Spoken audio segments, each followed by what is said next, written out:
talking about men's lightweight. Bob Arum talking about September 19th being a date for Teofimo Lopez and Lomachenko.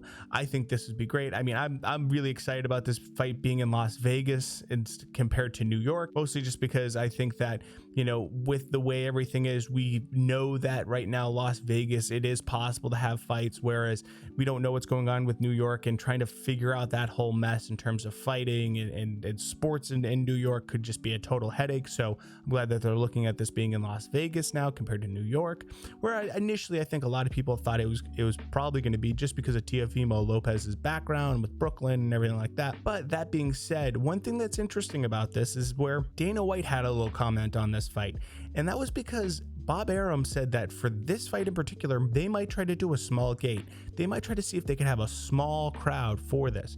And the reason Dana White got really upset about this is because Dana White took a lot of criticism from Bob Arum when he started doing MMA fights and trying to figure out how to have fights and started announcing fights. Bob Arum was a big critic of him.